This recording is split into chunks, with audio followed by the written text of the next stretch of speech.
Taking Effective Meeting Minutes, a professional development workshop. Dr. Sofia Chen is leading a session on effective minute taking. Participants include administrative professionals and team members responsible for documenting meetings.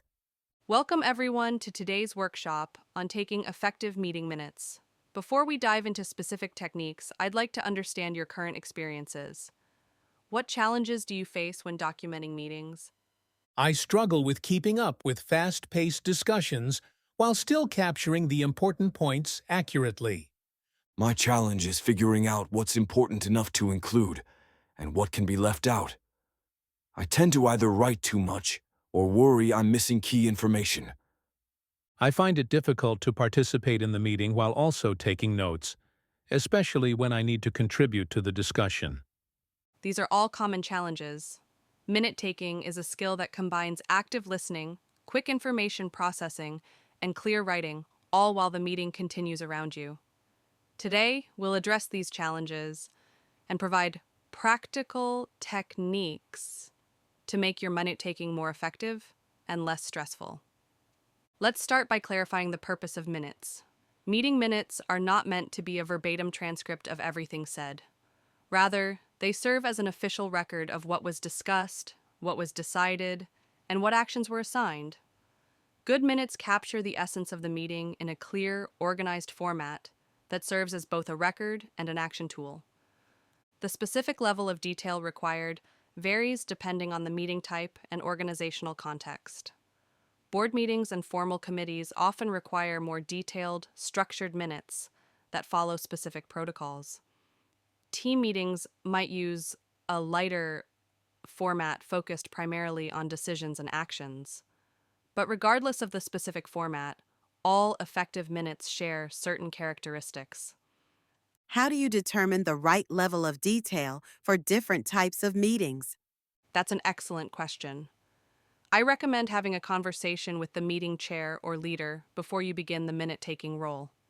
Ask specifically about their expectations and any organizational requirements. For example, some formal committees have legal or regulatory requirements for their minutes. Others may have established conventions. As a general rule, more formal governance meetings require more detailed minutes with precise wording of motions and decisions. Operational team meetings typically need less formality, but clear capture of action items and key discussion points.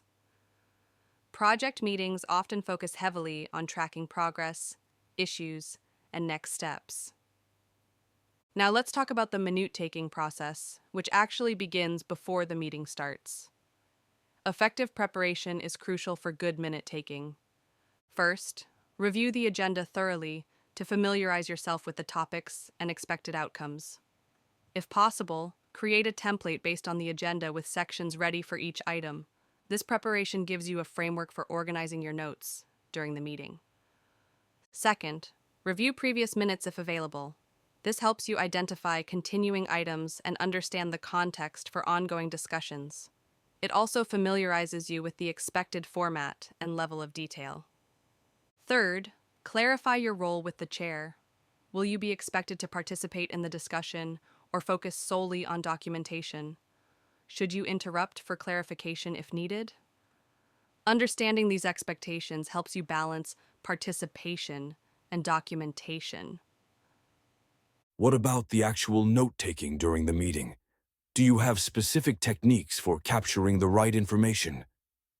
During the meeting, selective capture is the key skill to develop. This means identifying and recording the essential elements while filtering out unnecessary details. Here are some specific techniques. Focus particularly on decisions and action items.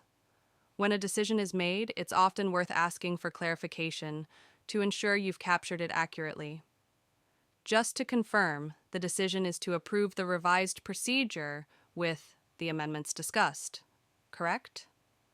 For action items, make sure you capture the specific person responsible, the exact action, and the deadline. If these elements aren't clear from the discussion, it's appropriate to ask, could we clarify who will be taking that action and by when?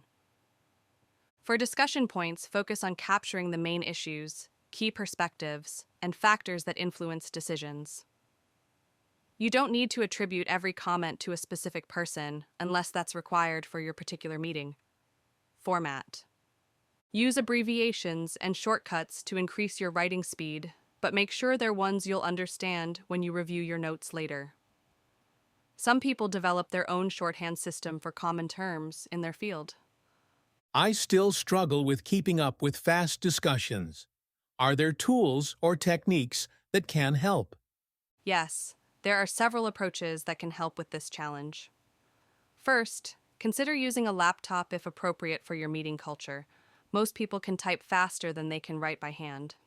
There are also specialized note-taking applications designed for meeting documentation that provide helpful templates and organization. If recording is permitted in your organization, you might use an audio recording as backup, especially for complex or contentious discussions. Just be sure to get appropriate permissions and inform all participants that the meeting is being recorded. For particularly fast-paced discussions, focus on capturing the essence rather than trying to document everything.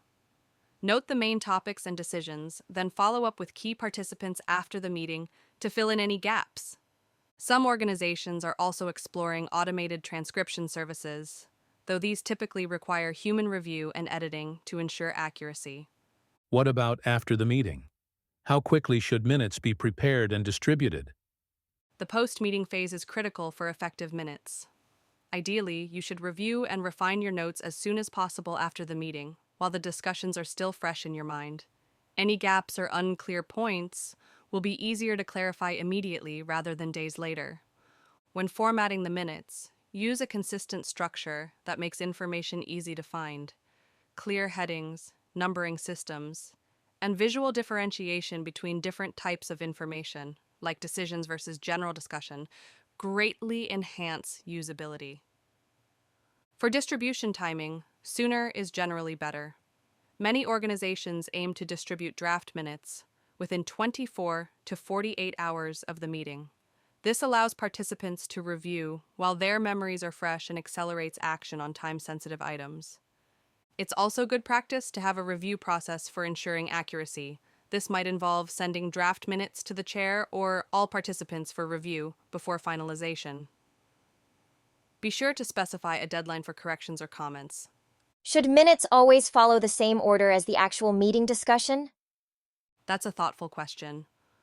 While minutes generally follow the agenda structure, you don't need to document every twist and turn of the actual conversation. It's often more useful to organize information logically even if the discussion jumped around. For example, if the group discussed item A, moved to item B, then returned to add something important to item A, it's perfectly appropriate to consolidate all the item A discussion together in your minutes. The goal is to create a useful document, not to chronicle the exact sequence of conversation.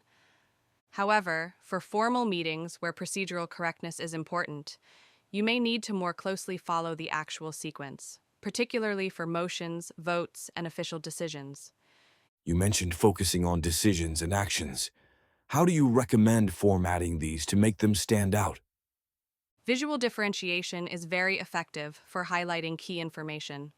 You might use bold text for decisions, create a separate action items section at the end of each agenda item, or use a table format for tracking actions with columns for the responsible person, task description, and deadline.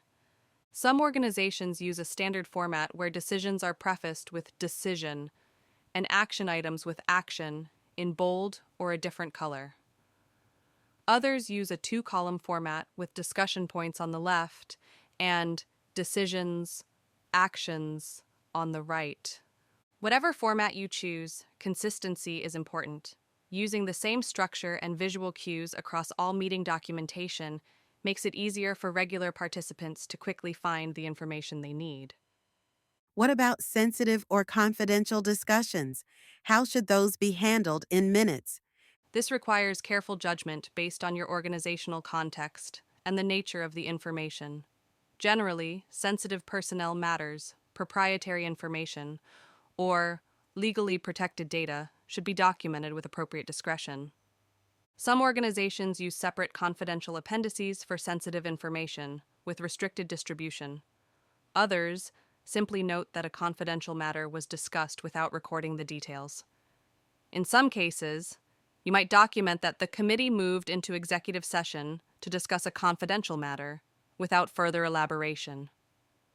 When in doubt, consult with the meeting chair or your legal department about the appropriate level of detail for sensitive topics.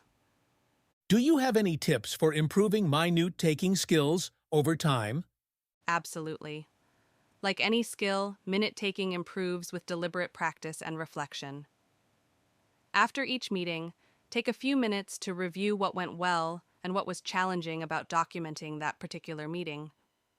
Consider asking for feedback from the chair or participants about the usefulness of your minutes. Study examples of well-crafted minutes from your organization or industry. Pay attention to how they balance detail with clarity and how they structure information for usability. Consider seeking training specifically on listening skills and information processing, as these underpin effective minute-taking.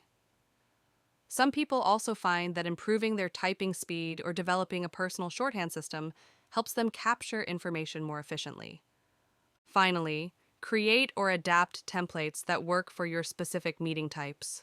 Having a consistent framework reduces the cognitive load during the meeting and helps ensure you capture all essential elements. To summarize our discussion, effective meeting minutes begin with good preparation, focus on selective capture during the meeting, and require prompt, structured documentation afterward.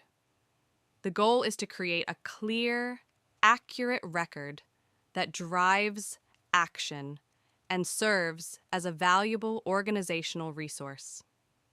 Remember that different meeting types require different approaches, so adapt your minute-taking style to the specific purpose and context of each meeting. With practice and the techniques we've discussed today, you can transform this challenging task into a valuable skill that enhances your contribution to your organization. Are there any other specific challenges or questions you'd like to address before we conclude?